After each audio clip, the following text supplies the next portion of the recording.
place in the Greater Sydney region, across the Cumberland Plain, along the Hawkesbury and Nepean rivers, and into the Blue Mountains between 1788 and 1817.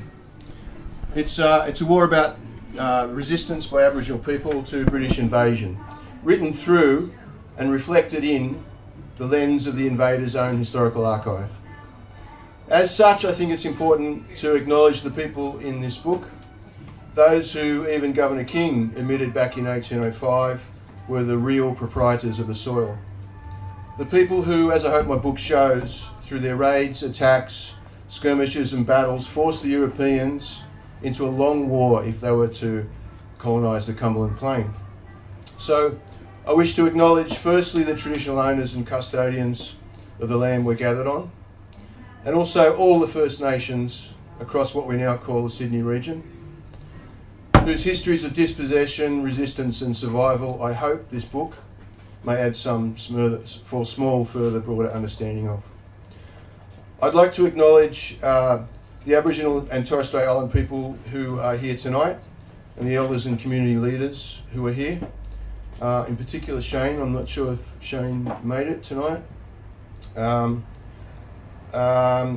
Gordon Siren, who's here, whose artwork has been so important in changing the ways that we've visualised invasion and challenged its representations. So I've asked a couple of people to say a few words. First, I'd like to ask Philippa McGuinness from New South Press, my publisher, to speak. I can safely say that Philippa and Paul O'Byrne, who's here tonight, their belief in my project really did sustain me in some of the more difficult periods. So thanks, Philippa.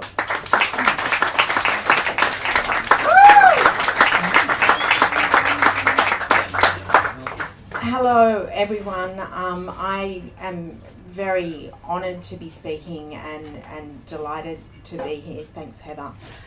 But before I go any further, I'd like to echo what Stephen said and pay my respects to the traditional custodians of the land in which we meet, in the city in which we meet, so across the Cumberland Plain, and pay my respects to elders, any Indigenous people who are here, and elders who are emerging as well.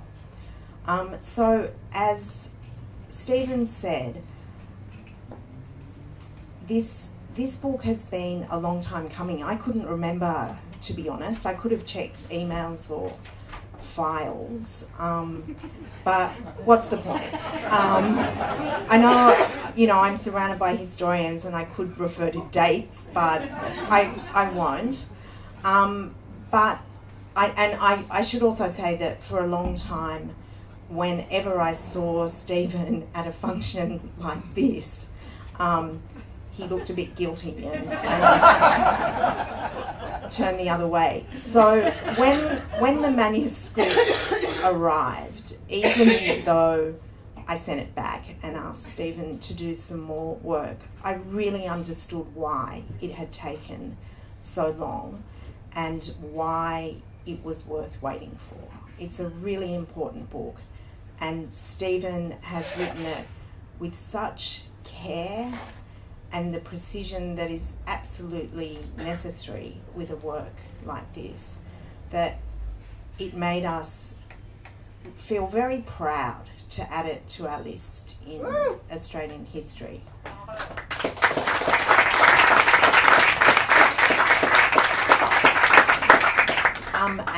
And I've got no doubt that other speakers and all of you who will go on to read the book will really grasp how important it is, and that it does shift the way we think about the early colony. Even, as I happened to be in the Botanical Gardens after I read Stephen's book and found myself thinking about it in a completely different way. And there are some books that can do that can make you see things that you thought you knew about in a different way, but not many. So it's an important contribution to our understanding of very real and devastating conflict and dispossession, and along with my other New South colleagues, Paul O'Byrne, who you mentioned, who's here, and our CEO, Kathy Bale, we are really proud to publish it. So thank you.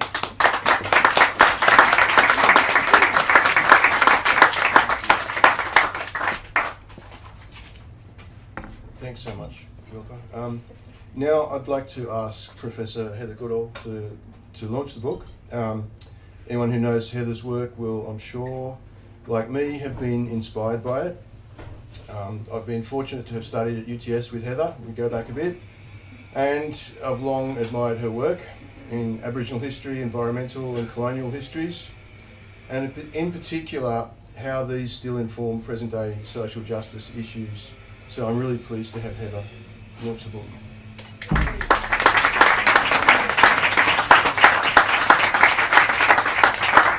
I'm delighted to be up here, I must say. It's been really exciting to read this book and fantastic to see Stephen produce it and bring it to this wonderful point, and I'm sure that New South Press was just as exactly as pleased as Pip has said, and it's a wonderful outcome for everybody, I think. So obviously this is a book which celebrates the traditional owners. This is about recognising and acknowledging and understanding that traditional owners are the Sydney people. And I think one of the first exciting things about this book was opening up the first few pages and finding the Sydney people, not a language name, not a collective noun, not a dehumanised third person group, but the Sydney people. And I think that was the exciting start to this book for me. Now, for historians, there's been a lot, I think, written about this period of the early colony in the last few years. This book takes us from that early impact from 1770, 1788 through to 1816 in really rich, focused detail. There has been a lot of archival record left for us, but this was a period of enormous misunderstanding and confusion and misreading of what people were seeing, and a failure to appreciate what was going on. So that not only was there that degree of misunderstanding, but there have been very strong motives by the writers of those archives to produce for particular audiences, to tell particular stories. So it invites historians to read between the lines, to look carefully, to read against the grain and all those cliches, and that's what Stephen has really done. But I want to talk a little bit more about how he's done that in a moment, because not only was this any old piece of history, this was a piece which has been central to national mythologies. So it's been gone over with all of the sorts of romanticisation and invested with the sort of myths of nationalism. And so there's a lot to be writing through and teasing out, and Stephen's done that really beautifully. We've had some rich offerings in the last few years from Inge Clendinnen and from Grace Karskens, but it seems to me that this book really does, as Pip has said, this book really changes the way we not only think about those first few years of British invasion, but we think about the country differently. We think about the Sydney people differently. So Stephen has really given us something new, I think, really new again. And I'm sure there are a lot of sources for where this comes from, but I think one of the things that this comes from is Stephen's interest, more than interest, it is his investment and dedication to reenactment. When Stephen first came to the Applied History program at UTS, I didn't understand very much about reenactment and reenactors, and I thought it was a hobby. And I really came to learn, and I've learned so much from Stephen, and I really this is one of the many areas in which he's been teaching me over all these years. Reenactment is such an exacting form of historical research. It is such an important way in which we can learn about the past. And I think those qualities really show through in this book, and perhaps, you know, one of the reasons why it is done in such an exacting way. But the ways that I can identify that I think that process of historical research shows through in this book is that reenactment is embodied history. You have to think about your environment. You have to think about the places you might move across. You have to be aware of both the shape, the spaces, the inclines, and the living beings in this more than human world that the human actors are taking part in the past. It's affective history. It's about emotions. It's about the emotional engagement, and you have to think about it because you're a part of that scene. So you're entering into the emotional worlds of those actors in the past. And it's performative because not only are you thinking about the ways these actions were carried out, you have to think about the motivations and the emotions, but you are performing this for an audience. You are telling a story. And I think that extraordinary capacity, bringing together those three dimensions as well as many others, but certainly those are the three that I'm aware of. I was really aware of that as I was reading this book. Each page made me think about the landscape differently. It made me think about the motives and the engagements differently. I think Stephen's work at the Maritime Museum, which some of you may not know so much about, has really reflected this same capacity for intensive, embodied and engaged historical work. I know Stephen's work from the Canoes exhibition, but then particularly from the Black Armada exhibition, where Stephen was engaged with Indonesians who are in Australia, Chinese Australians and Unionists and others to present a really different way, a number of different ways to understand those events of 1945 and onwards. And then he took it to Indonesia, which I think is just incredibly exciting. It's about engaging with different audiences and new people and thinking about the ways these transnational events had meaning across waters in very different environments. So the work that Stephen's done there in the Maritime, I think, really expands and continues the extraordinary care and insight that he's brought to this work. So this is a really detailed and careful book which looks at Sydney and the Sydney people and that first few decades of the British invasion as a military engagement. He makes us see the landscape as militarised landscape and to see the colony as a militarised colony, as a place of fearful settlement that was not a peaceful place. It was not something with inconsiderable Aboriginal people who were around there who were part of the scenery. It was a militarised space with grave anxieties as well as intense interactions that were occurring in this environment. So the Sydney people had to face that, and they responded with innovative ways, even in those first few years, innovative ways of military responses and human engagement responses, and then they had to deal with the massive impact of the smallpox epidemic and enormous death rates. But after regrouping from that, what the Sydney people were able to do was to innovate and develop quite a clear campaign when Stephen lays it all out with the engagements and the spaces of guerrilla warfare, the sort of guerrilla warfare that we recognise later, centuries later, but we didn't recognise, the British didn't recognise then at that time, but which the Sydney people, Aboriginal people, have been saying all along was what they did. So I think it's an acknowledgement of what has been there in the memories and in the narratives of Sydney people all this time, and this acknowledgement's really important.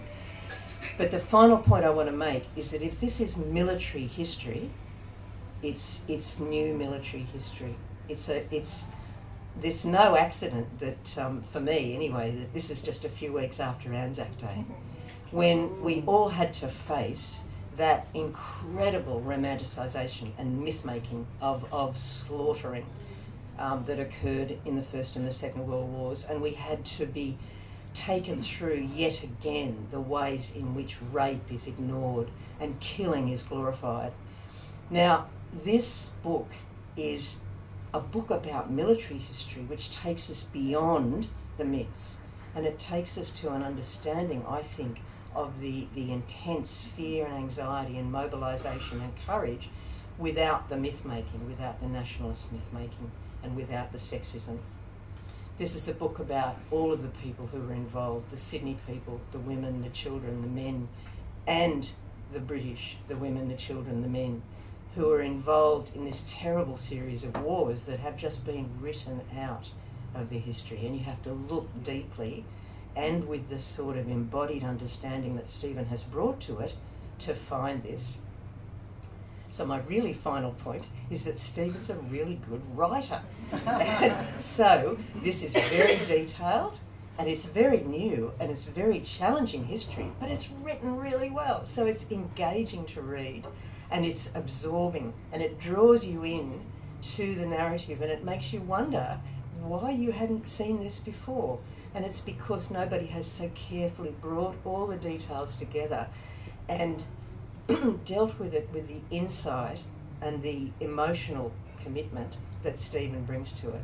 So this is a really wonderful book, and I really commend it to you, and I'm absolutely delighted to be here as part of the launching event. Thanks very much.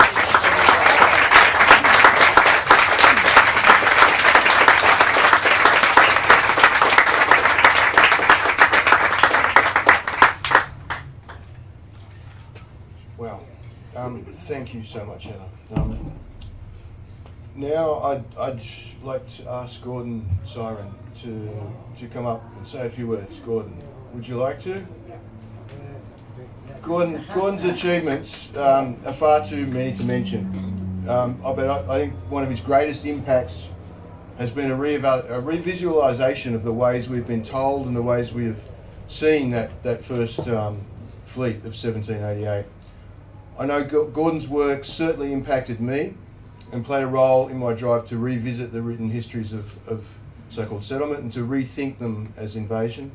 It also played a part in my efforts to understand something that I think has been very much missing from the many other histories written about this period: the military nature of the power relations and struggles that always already underpinned moments of contact, encounter and cross-cultural engagement. So Gordon, thank you.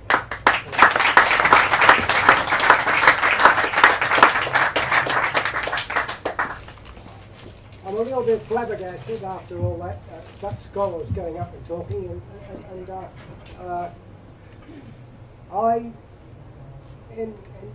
I suppose all I can do is tell the truth, the whole truth, and nothing but the truth. Now I've got to be to art. In 1972, somebody misappropriated a lot of my land, my family's land, and I objected. I went and got a gun and went down, and then to cut a long story short, I went to prison, and I was sentenced to life, and I done 10 years. And during that 10 years, before I went to prison, I was an electrician and a few other things. But when I was in prison, I decided I would take up art, and I took up art, and I took up painting, and as you can see from this, in 1788. When the redcoats come through the heads, I suppose I'm a bit of a radical now.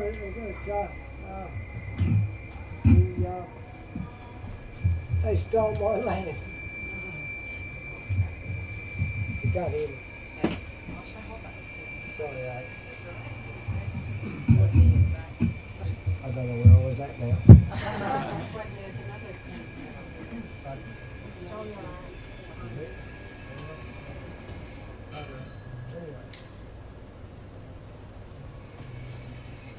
So, just because I'm not just an angry native or something like that, I also paint sweet little paintings about this cultures and legends. I do about little black fairies on the Waratahs and stuff like that. Still got the ships. But I still got the ships coming through the heads.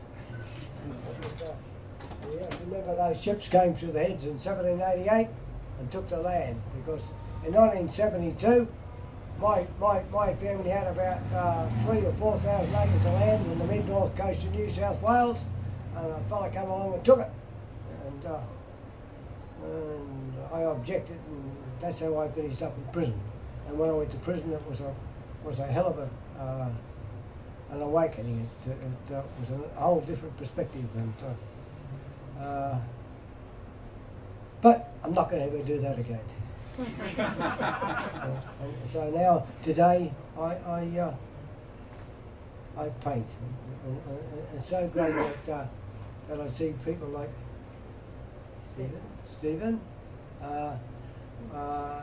We've got to a certain point, and it's a very important point, I think, that Stephen has got to in this book, where I can sort of make a connection. I can't really explain it now. When he was speaking, I could have explained it straight to you, but I can't now because it's so difficult. Because, that book is going to make a difference. I really believe it is, because it made a difference in my thinking. It's like you put a formula up there, and all of a sudden the formula added together, and it makes a difference. Thank you, Stephen.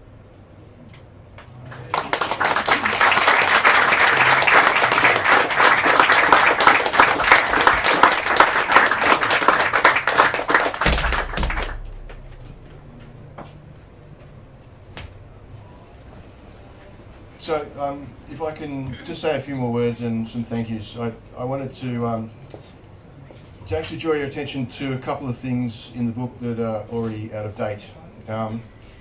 And a warning here, just like in many places in the book, there's some graphic descriptions of killings and mutilations. So in May 1788, just 2 months after the colonists arrived, 2 convicts, William Oakey and Samuel Davis, were sent out to cut rushes used in making thatch roofs. There had been a few convicts who had been speared at this point and wounded, and some had gone missing. But the officers were were not sure if they'd just got lost in the bush or been killed. But when they found the bodies of Oakey and Davis, the officers could confirm the deaths at the hands of warriors in Sydney. It was a gruesome find. Their bodies, their eyes were out, and Oakey's skull had been split open, and there were several spears sticking in both bodies. Now, most historians have assumed as these guys were cutting rushes that it must have occurred at Rushcutters Bay. But several diaries say they were found up the harbour, and in my book I suggest it may have been around White Bay. I was wrong. So the other day at work at the Maritime Museum, I find out we've been donated a logbook from the family of Lieutenant William Bradley, one of the junior officers on the HMS Sirius. Now, the State Library has Bradley's original journal, and many of the maps and charts the officers made when they turned up to Port Jackson. And ship's logs are pretty boring stuff generally. They're often notes of tides and weather and latitude and stuff like that. But in Bradley's log there are some maps and information that didn't make it into his journal or into the later maps that we are familiar with. So I was having a close look at Bradley's first chart of Sydney Harbour, and there's some unusual names he gave to various places, most of them after his fellow officers, and most of them names that weren't used by his captain John Hunter or agreed to by Governor Phillip. And one of the names stuck out, Bloody Point. It's marked on the piece of land jutting out at the end of Iron Cove, where you may know UTS Rowers Club stands today. Passed every day by hundreds of joggers on the Bay Run. So this place where 2 creeks join the cove and rushes were likely to have been plentiful is almost certainly, I think, the place where Oakey and Davis were killed. So the events at Bloody Point were also the cause of the first punitive military expedition undertaken in Australia, an expedition that was personally led by Governor Phillip. That's right, Governor Phillip. In fact, it was the first of 3 such expeditions he personally led. The detachment of officers, soldiers and armed convicts, that's right, armed convicts, didn't find any trace of the people who killed Oakey and Davis. but they did stumble across a gathering of over 200 warriors and numbers of women and children. Now, fortunately for the governor of the colony, outnumbered more than 20 to 1, they were allowed to pass and return to the encampment at Sydney Cove. After this, Philip ordered that no one was to go outside the colonists' encampment without being armed or escorted by soldiers. So finding the name Bloody Point is, I think, important in several ways. I think it reminds us what was in the forefront of the colonists' minds in 1788, the violence and the military threats to their outpost. It also reminds us history is never final, always in the making, and that my book is in no way the final word in these stories. It reminds us that the site of Bloody Point perhaps deserves something more than a rowers club, that this place, like many frontier war sites across the country, has no monuments, no memorials, and no broader public memory. Bloody Point also reminds us that the warfare and conflict across the Sydney region was not always one-way traffic. That while there were massacres, there were also victories, such as the battle at Razorback, or in the warfare along the Hawkesbury and Nepean rivers that forced white settlers to flee as refugees from their farms. I hope my book shows people who now live in Sydney that the land, the harbour, the rivers, the Cumberland Plain, the Blue Mountains, are all full of sites, hundreds of sites of resistance warfare. The other thing you'll see when you read the book after buying your copy over here, $34.99, from the wonderful people at Dulwich Hill Glebe Books, is that I acknowledge the support of my 104-year-old grandfather, Bill Baldwin. And at the time of publishing, Grandad was eagerly awaiting to see the book, after 4 years or so of making jokes about it never going to be finished. Unfortunately, he passed away a few weeks ago, and so I just want to acknowledge the man who was seriously the funniest bastard I've ever met.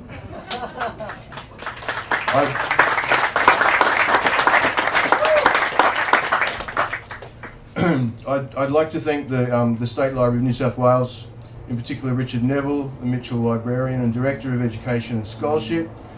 The Merriweather Fellowship of the Library was absolutely critical in completing the book. Thanks to the wonderful people here at the Gasoline Pony. Please do stick around and try some of their excellent food and beer. So my friends, family and colleagues who are important to this book are all acknowledged in there. But lastly, I want to make a special thanks to Bo James and Helen Anu. It's been a privilege to learn from and work with these guys who over the last couple of years have really transformed a museum about boats and stuff to one that has saltwater and freshwater stories and people at its core. So thank you very much everyone, and enjoy.